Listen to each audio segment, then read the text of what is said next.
Merci Yves, merci pour vos contributions, vos remarques. L'objet de mon intervention n'est pas de donner des réponses à tout, mais en tout cas de vous dire ce que j'en pense et quels sont évidemment les axes de travail que nous devons avoir dans les prochaines semaines et j'espère dans les prochains mois et dans les prochaines années. Vous avez tout d'abord parlé des animations à proposer. On a au cours de ce mandat-là effectivement développé des manifestations gratuites, ouvertes à toutes et tous. C'est particulièrement important parce que je parlais de vivre ensemble. Eh bien, c'est ce qui permet à différents chapelains de se rencontrer, se connaître. Il faut avoir conscience que même dans une ville de 17 000 habitants, c'est pas toujours évident. Il y a la tentative du repli sur soi, voilà, il y a la peur de l'autre, et donc ce travail du vivre ensemble, de la rencontre, doit être cultivé, et donc évidemment notre ambition c'est de continuer à développer ces moments de manifestation, particulièrement au bord de l'Erdre, parce que notamment dans l'étude centre-ville que nous avions fait, et auquel certains d'entre vous participaient, puisque nous avons fait des réunions publiques sur ce point-là, eh bien, nous avions l'idée d'aller vers l'Erdre pour avoir aussi un lieu d'animation sur l'Erdre, et donc ça fait partie de l'étude centre-ville, et il faudra voir évidemment dans les prochaines années comment cela peut se mettre en œuvre. L'enjeu aussi, c'est de s'appuyer sur les forces vives. Manifestation, ça Paris Popette a été évidemment évoqué, et là aussi, on voit bien qu'après plusieurs manifestations, eh bien, on a cette manifestation qui est au cœur de la ville, et donc qui mérite aussi bien d'être pérennisée, et ça a été dit, qui mérite aussi de pouvoir trouver une diffusion plus longue sur l'ensemble de l'année, par exemple par l'intermédiaire d'un lieu à disposition. On a la chance d'avoir sur notre commune des gens qui créent, qui innovent, qui font de la culture, du sport, et donc il faut en permanence soutenir cette envie, la faire partager à tous les chapelains. Alors nous aurons aussi, nous y travaillons forcément des temps forts sur évidemment la commémoration de la guerre 14-18, c'est évidemment important, et comme évidemment le tram-train sera inauguré, et vous l'avez vu, il arrivera le 28 février 2014, et tout au long des semaines et des mois qui suivront, il montera en puissance pour arriver à 24 allers-retours entre Nantes et La Chapelle, ou 24 allers-retours par jour. Sur les questions sportives, c'est d'abord le manque de créneaux qui a été évoqué. Et c'est pour ça que tout au long de ce mandat-là, nous avons travaillé à bien définir les besoins, parce que les questions de coûts, de finances, d'impôts ont été évoquées, et donc tout le travail qui a été fait entre l'équipe municipale et l'office municipal des sports, évidemment, a été de dire c'est quoi les besoins aujourd'hui en termes d'équipement. Je crois qu'on a fait un travail rigoureux, un travail sérieux, un travail au plus juste des besoins des sportifs, et comme ça a été dit, les finances ne sont pas extensibles, et comme le projet était conséquent, et je reviendrai sur la piscine, nous nous sommes dit, mais finalement, comment mutualiser les choses, comment chercher des partenaires, parce que c'est ça, la force d'une ville, c'est aussi de ne pas être replié sur elle-même, mais c'est aussi d'aller chercher des partenaires, de porter des projets ensemble, et ça a été évidemment cette rencontre avec le projet du CREPS, c'est finalement un établissement de formation des sportifs qui est aujourd'hui sur Nantes, et qui va venir sur La Chapelle celui-là. Tout, Nantes ne garde pas tout, nous avons quand même des équipements, et qui a aussi un projet d'équipement sportif, de ça. Voilà. Donc le travail, aujourd'hui, c'est la mutualisation, c'est au lieu de faire 2 équipements, eh bien on en fait un qu'on partage ensemble. Donc voilà, c'est ce travail qui est mené, et évidemment avec aussi des moyens importants, qu'a le CREPS, parce que derrière, c'est le conseil régional, c'est l'État, et ce sont aussi des financements importants, mais nous avons bien conscience que c'est aujourd'hui la priorité des sportifs, et c'est pour ça que nous sommes engagés dans ce travail de partenariat, même si évidemment ce projet de CREPS, évidemment, donne d'autres ambitions à d'autres disciplines sportives. Vous avez parlé du pôle aviron, mais évidemment, c'est là des négociations et des discussions qui nous dépassent un peu, même si nous pouvons être communes d'accueil, puisque nous sommes sur les bords de l'Erdre. Ça a été important d'insister sur l'encouragement des jeunes. Je crois que, effectivement, dans les discussions qu'on a aujourd'hui avec les élus, avec les associations, eh bien, on a cette question de savoir comment on soutient les jeunes qui s'engagent dans les associations. Donc on a mis en place des dispositifs qui nous permettent aujourd'hui d'aider les associations qui font des projets. On a mis aussi en place des dispositifs qui accompagnent les projets des jeunes, mais je pense, et je l'ai dit il y a quelques jours, je pense qu'il faudra encore aller plus loin là-dessus, parce que c'est un véritable enjeu de citoyenneté, mais aussi, c'est aussi évidemment un enjeu pour l'avenir des associations. C'est la capacité à se renouveler et faire en sorte que, évidemment, les jeunes s'impliquent et ne soient pas, là aussi, consommateurs, comme parfois le sont d'autres catégories d'âge, parce que c'est aussi une réalité, et je pense qu'il faudra développer d'autres dispositifs. Alors la piscine. La piscine, on va se parler franchement, quand je fais du porte-à-porte, quand je croise des chapelains, c'est la première demande. Le nombre de fois on me dit, monsieur le maire, à la chapelle, il y a tout, sauf la piscine. Et donc c'est bien un enjeu, c'est bien une demande, parce que ça a été dit, je crois, dans le groupe de travail, on estime que pour une ville de 17 500 habitants, il est logique d'avoir une piscine. Alors ce n'est pas si simple, parce que si c'était si simple, ça serait là depuis un certain temps, et que vous avez évoqué les coûts d'investissement et les coûts de fonctionnement. Et donc finalement, au cours de ce mandat, on s'était dit, on va essayer de bien définir les besoins, on va essayer de trouver des partenaires. Les besoins, on les a définis, j'y reviendrai tout à l'heure, et les partenaires, on les a cherchés. On a failli le trouver avec la communauté de communes d'Arbre-et-Gemme. Et puis, on n'est pas tombé d'accord sur le montant financier d'investissement et de fonctionnement, estimant que la charge apportée par la ville de la Chapelle-sur-Ardre était trop importante dans ce projet. Alors maintenant, une piscine, pourquoi faire? Pour répondre à des besoins, évidemment, pas pour se faire plaisir. Les besoins, ce sont lesquels? Les besoins, et pour nous, c'était une priorité, c'était dit dans le programme de 2008, c'était l'apprentissage des jeunes.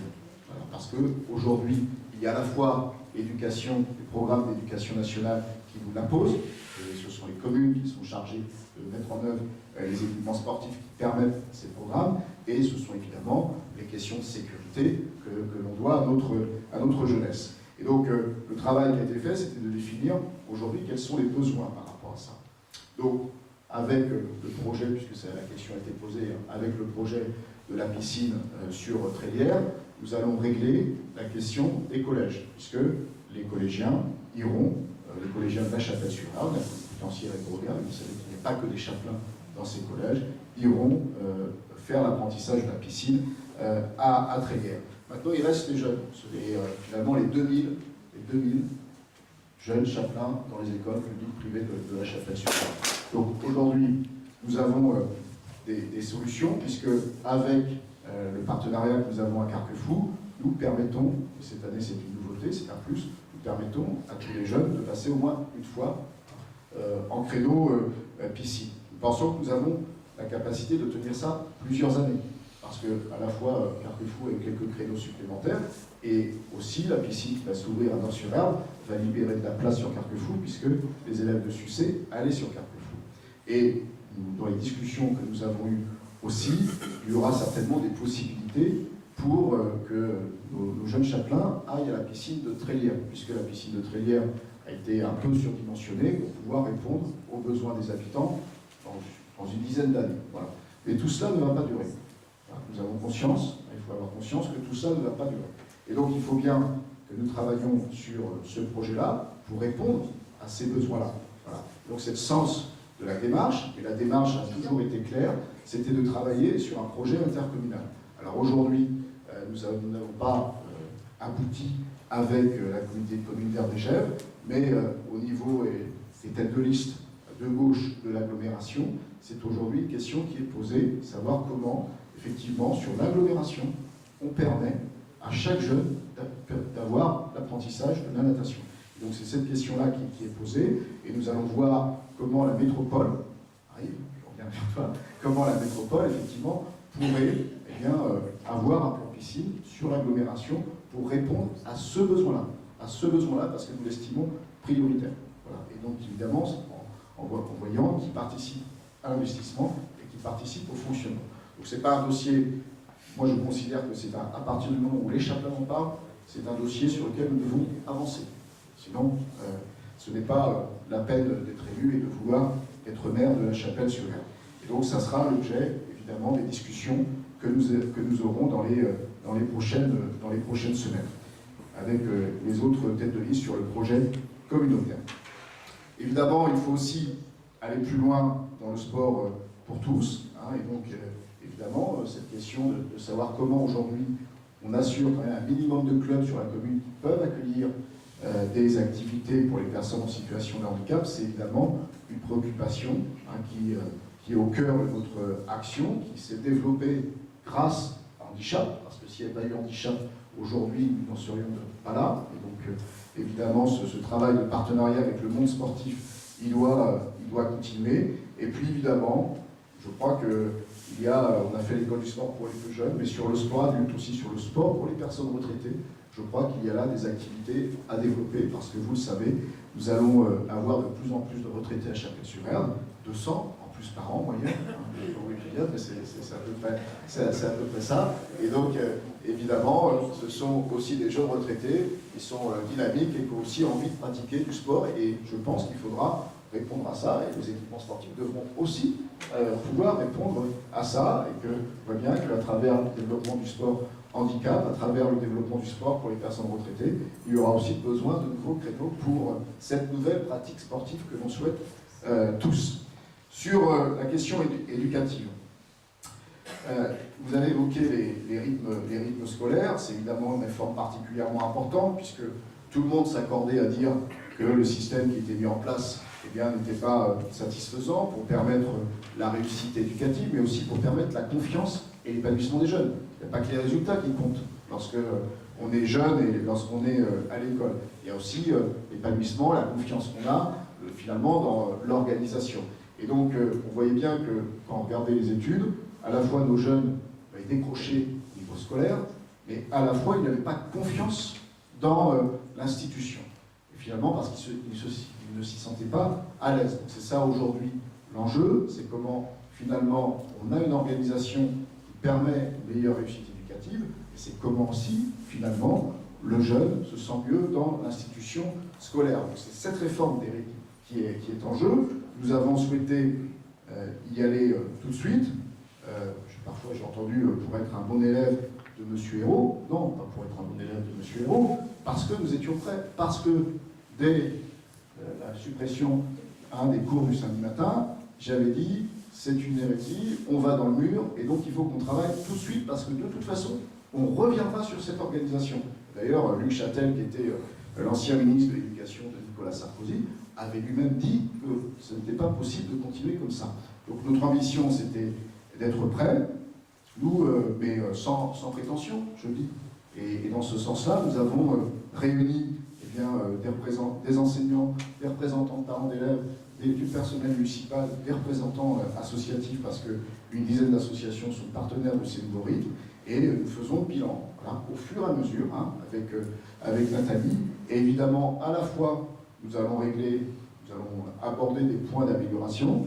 Je crois que dans les travaux qui sont montés, il y a une dizaine, c'est ça, à peu près, un peu plus même, une dizaine, qui ne sont pas forcément les mêmes suivant les groupes scolaires, mais évidemment, le travail, c'est aussi de remonter au niveau national ce qui se dit, parce que la question des tout-petits a été évoquée, elle n'est pas propre à la Chapelle-sur-Erne, elle a déjà fait l'objet de premières réponses de Vincent Payon, le ministre de l'Éducation nationale, et on voit bien qu'il y a là matière encore à travailler, donc évidemment, dans les prochains mois, nous aurons à travailler là-dessus, mais je le dis, c'est important évidemment ce qu'on fait sur le temps périscolaire, et on est très attentif à cela, on a la chance, je l'ai dit, de s'appuyer sur un mouvement associatif qui propose aussi des activités sur ce temps périscolaire. Mais l'enjeu, c'est bien l'attention lorsqu'on est en situation d'apprentissage, et cette réforme, c'est avant tout cet enjeu-là. Voilà, c'est cet enjeu-là d'être bien quand on est en situation d'apprentissage, et la demi-journée supplémentaire du matin, évidemment, permet cela, mais je le dis, nous continuons de travailler, ça sera aussi un travail du prochain mandat pour continuer d'avoir les meilleures conditions d'éducation pour les jeunes de la Chapelle-sur-Erne. Et vous avez aussi évoqué, alors, sur les sondages, il y a eu des sondages de réaliser, on n'a pas les résultats puisque ce sont les organisations de parents d'élèves qui l'ont fait, mais peut-être qu'un jour on les aura. Ça arrivera. Et vous avez effectivement évoqué la petite enfance.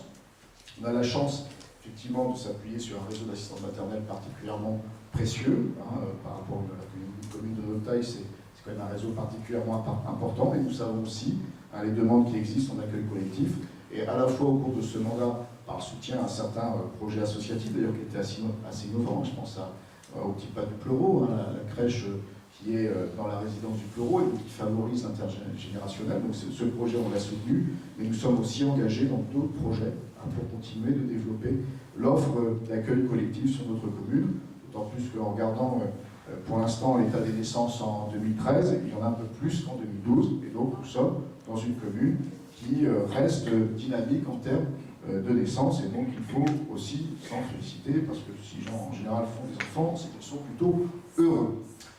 Alors, je voulais finir peut-être en évoquant quelques points. Tout d'abord sur la liste, évidemment, une liste, c'est toujours à la fois la question de l'engagement des hommes et des femmes pour la Chapelle-sur-Erdre, donc c'est ce qui prime dans les choix, dans les propositions que l'on peut faire, d'avoir des gens passionnés, des gens qui ont envie de s'investir.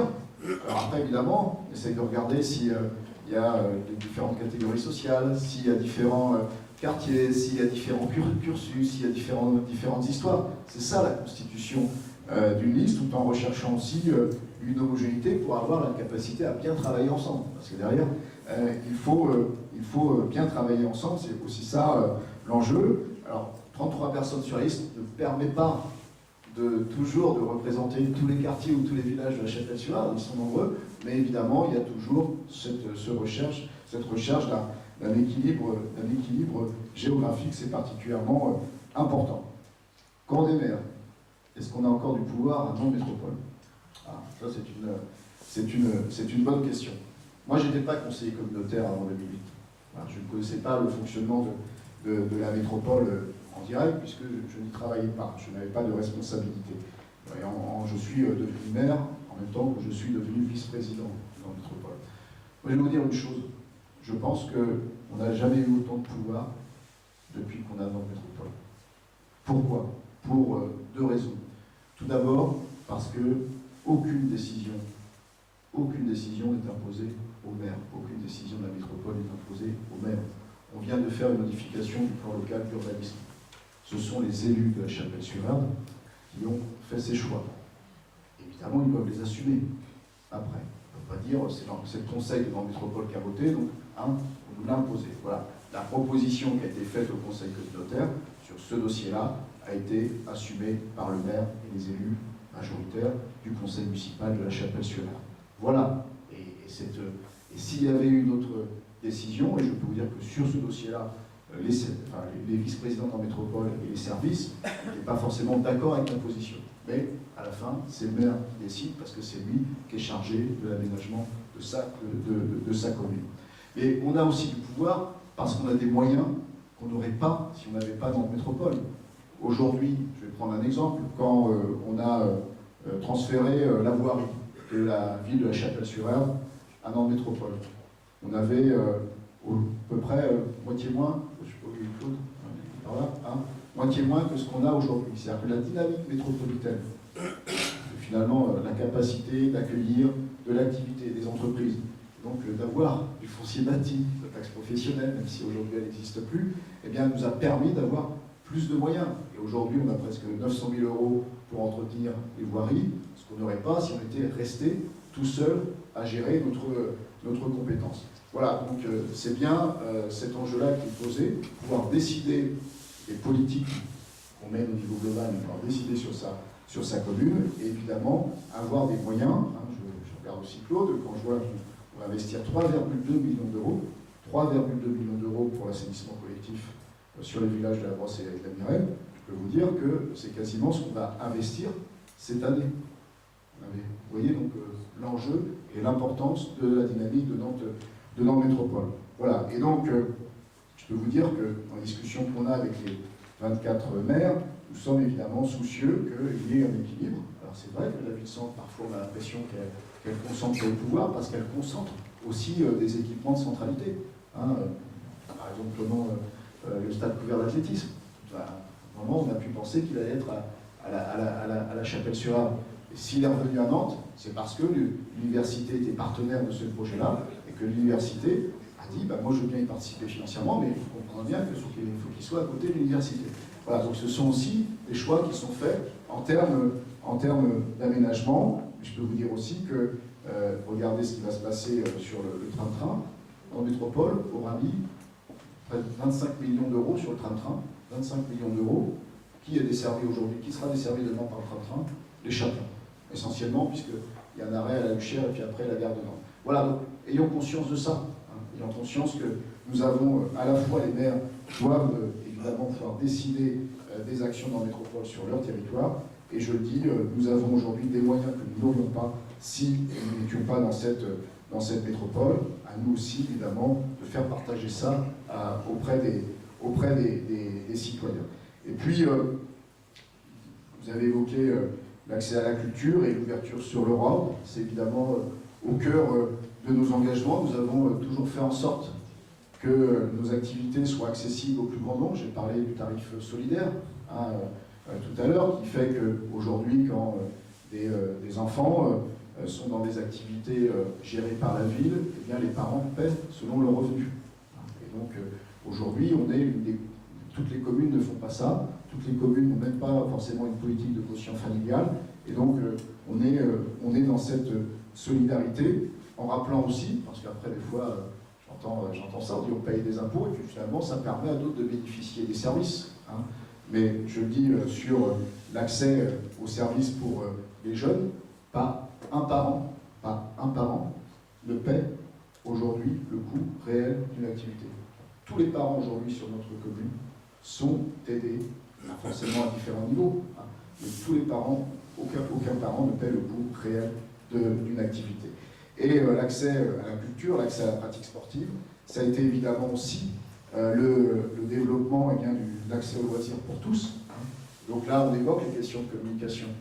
On avait un dispositif qui existait et finalement qui était peu utilisé parce qu'il fallait venir au CCAS, chercher un bon, et que vous savez que ce n'est pas toujours facile. On est en situation difficile de faire la démarche.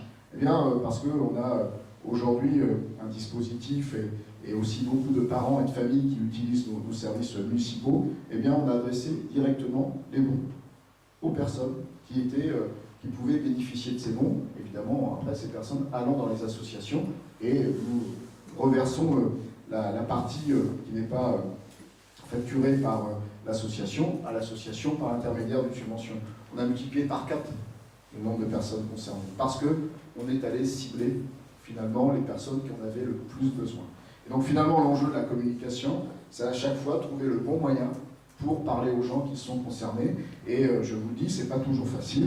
En tout cas, c'est le travail là aussi passionnant du rôle de maire que j'essaye de porter. Mais cette question d'accès reste une question particulièrement importante parce qu'on le voit, on regarde qui participe aux activités. On voit encore que suivant son revenu, on ne participe pas aux mêmes activités. Et donc ça reste évidemment un combat pour faire en sorte que, quel que soit son revenu, quelle que soit sa situation, il y ait la possibilité d'avoir accès à toutes les activités. C'est ça aussi le vivre ensemble et l'animation de la ville. Dernier point, le passage du Tour de France. Je dis, on parlait de priorité, on ne sera jamais ville d'étape. Le sujet, je ne vais pas te décevoir, mais on sera le coup d'une ville d'étape ou d'une ville de départ. Je pense que c'est après. Maintenant, si jamais il part de Nantes et qu'il monte à Rennes, on sera évidemment heureux de l'accueillir. Mais là aussi, quand je vois ce que mettent certaines communes pour accueillir le Tour de France, je crois que Saint-Gilles-la-les-Bois, c'était près de 60 000 €. C'est à peu près la moitié des subventions qu'on verse à l'année aux associations. Voilà, mais si ça passe par Châtel, on mettra des barrières, et puis, on regardera passer la caravane publicitaire. Voilà donc ce que je pouvais vous dire, même si évidemment tous ces éléments de réflexion doivent s'affiner, se construire encore dans les temps d'échange que j'ai souhaité avoir avec les chapelains. Donc, je vous remercie de votre présence et vous pouvez, à travers le site internet, contribuer aussi, porter vos idées. C'est particulièrement important puisque mon souhait, c'est de pouvoir présenter un programme autour de fin janvier, début février. Donc nous sommes en construction de ce programme. Merci d'y avoir contribué parce que j'estime que pour être cohérent, être sérieux devant les chapelains, il faut d'abord les écouter pour bien sentir quels sont les besoins et les priorités. Donc merci de votre expression, c'est pour moi toujours un moment enrichissant. passionnant, toujours un moment de confrontation et d'échange. C'est comme ça qu'on avance ensemble et évidemment, donc, je vous invite à venir nous retrouver dans les prochains rendez-vous. Merci à vous.